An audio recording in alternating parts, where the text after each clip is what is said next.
Welcome back to another episode of the Headwrap Kaboozi. And on today's episode, I'm going to be taking you through the qualities that I want in my husband. Yes, we are not married because we are so picky. We have very high standards and we have to stick to them. Can you wrap your head around, Kaboozi, on what it takes to be a great husband? Be a future husband. I am writing this letter to you to prepare yourself before you come to propose to me. But Mokwa, no. I don't know what is taking you so long, but please hurry. Life is hard. I need someone to take care of me. And the way things are going, if you delay any longer, I'll give up on marriage completely. Because you see, I don't want to marry anybody. So I hope you're saving yourself for me because I am also saving myself for you. And you can chew girls here and there. It's fine. Just don't fall for them. Just chew and go. But for me, you have to fall in love with me. And I hope you're using this time to work on yourself, because if I wait for this long, and you come all looking like, over how? Underdeveloped, immature, unserious, just like this Uganda of ours. Then I don't like to be reminded of this good country. Just make sure you don't come looking anything like it. But before you proceed, let me talk about my sponsor. They are a film studio, and if you are a film producer and you're looking for a location to shoot your film, these guys will set up any set that you want, whether it's a bank, hospital, a hotel, a church, jail cell, anything. And they do it at very, very affordable prices. Now let's get into it. Be a future husband. You better not be in debt. You must be disciplined, and not just in finances. You can't be 30 and over with spending habits of a young high school boy trying to buy popularity. Me, I'm not going to start my marriage in negatives. I'm not going to help you pay the debts of things that you enjoyed when I wasn't in the picture. First pay for your debts and then come looking for me. See, I don't spend my money on men. Men are providers. Women are, what's the opposite of providers? That one. Era, on my birthday, better be ready to surprise me with trips to nice places like Bali, Maldives, Santorini. I also don't mind cars and, plots of land in Muyenga. And for your birthday, I will shower you with a lot of love, and 2 basins of water, very cute socks, and very soft handkerchiefs. But honestly, I don't understand men who start dating and they are broke. What do they be looking for? What is their plan? How are you going to express love without money? 3 words of affirmation. Kale, the way those compliments don't sound nice when the complimenter is not contributing towards the beauty. You see, there's so many beautiful girls in this world, but without money, without being taken care of, that beauty does not come out burunji. Money is an enhancer of beauty. It adds a little something. Money is like lotion. So when you go to bathe with that cheap soap of yours and you're so pale, and then you add a little lotion, and then your skin glows, that is money. Marriage is hard enough. Now if you add poverty, I don't even want to complete that sentence. Yes, so saying, better come not looking anything like Uganda. And that means no dictatorship. How can you say a woman is not supposed to ask the husband where he's coming from when he comes back home at midnight? But a good woman does not get tired or complain of being tired. But a good woman does not ask the husband why rent and school fees are not paid for. And yet the husband just received salary. And this is even the worst one. But a good woman supports her husband with all her salary and is not supposed to say anything when she comes home and there's no food. I will not be fooled by that good word. It's a trick that men use to distract women such that they're too busy trying to be good to look up to how manipulative their husbands are. They have not fall for that. You see, I'm not a bad woman. I'm a very good woman. But I'm also not stupid. So, you better be a good man with a working brain. I want someone who's going to be a hustler. Not a man that is going to take advantage of my hard work and kindness. You better be able to work hard. I want a man who is ready to work hard, a man that is willing to provide for the family whatever they need. Which brings me to my third point. Do not ask me what I bring to the table. I am the table. And I'm made of muvule tree, not popo tree. Muvule. You should thank God every day that you get to eat breakfast, lunch, and dinner on me. You know how many men want a table like me? Hmm? I am beautiful, smart, funny. You should be lucky enough that I chose you to be my husband. And on that note, you should know how to cook. I never learned how to cook and I'm not about to start now. But I also don't eat katogo. My taste buds are very expensive. They went to expensive international schools. They're not katanga bread. So, if you'd be able to make things like beef bourguignon, chicken scapriello, jollof rice, and of course, pilau. No maids are allowed in my house. I'm not about to endanger my marriage. You might get a maid who bends over to mop. I don't want you to be tempted. Maids are a very big no-no in my house. Actually, no female person is allowed to live in my house that is not related to you by blood. Houseboys are also out of the question. I'm also a human being like you. I can get tempted. And I told you I like men who cook.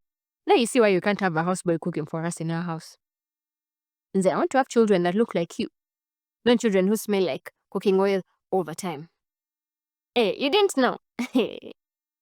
So, future husband, whenever you come back from work, please take off your suit, enter the kitchen, and make something nice and delicious for us.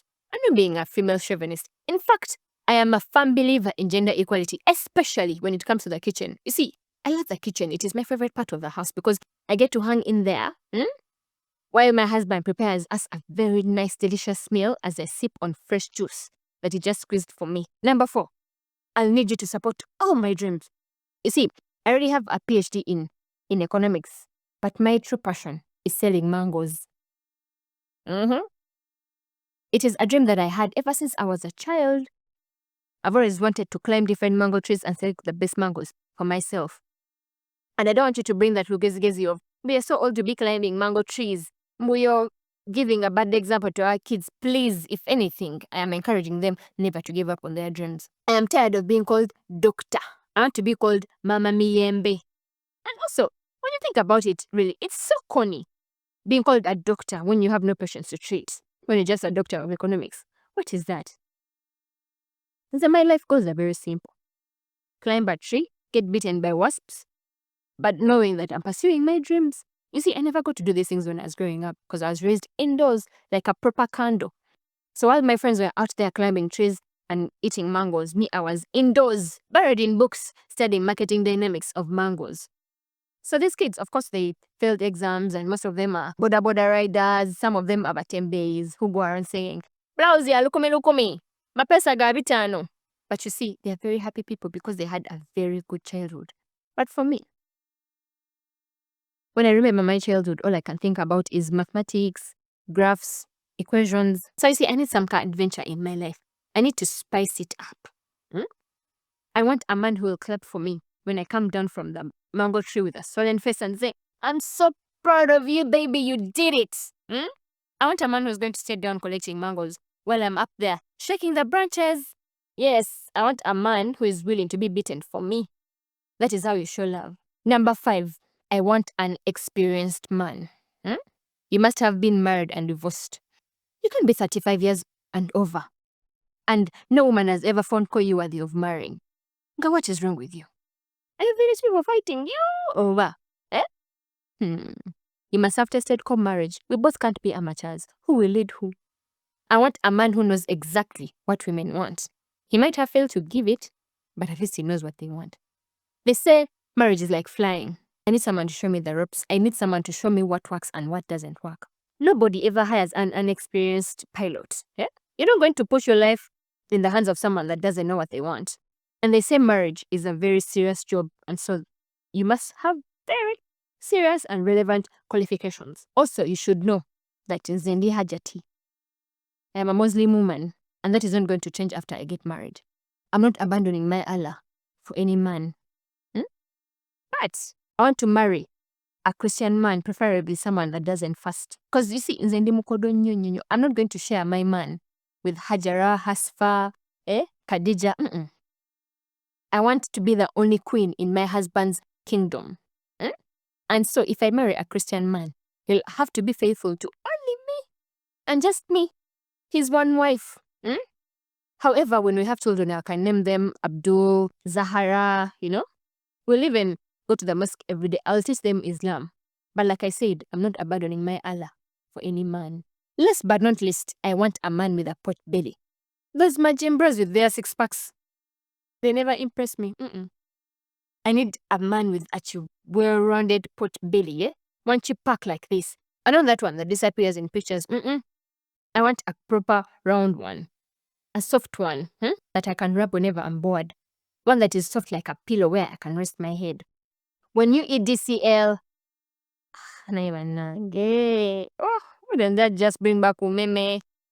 Do you see how unsexy that word sounds? I think they wanted to sabotage our complaints, because when power goes off, instead of saying "ne umeme," you'll be like "ne you EDCL." By the time you finish that word, your anger has already gone. It's no longer there.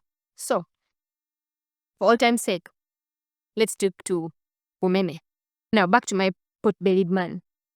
When umeme decides to switch off the lights and we have no TV to entertain us, you will dance and shake your stomach. You'll be our home entertainment. And when you get tired, you'll start drumming it like those people in bands that be drumming for soldiers who are marching. And when I get pregnant and my belly is those ends, I'll not feel alone. I'll just look at you and say, at least I'm not alone. A final word of advice. I shouldn't even be saying this, but let me just say it anyway. I should be your number one priority. Not your mother, not your sisters, me. You shouldn't make any decision without passing it by me first. You're not supposed to support your family with our money. Their time of enjoyment ended. It is now my turn. Your mother and sister should never give me help, because you'll be there to defend me from them. Also, if they say anything bad or mean about me, you have to put them in their place right below me. Can you wrap your head around this, Kaboozi? Please share widely so that my future husband can see this. And if you are very picky and you have high standards like me, leave a comment in the comment section telling us what your ideal man would look like. Until next week, bye-bye.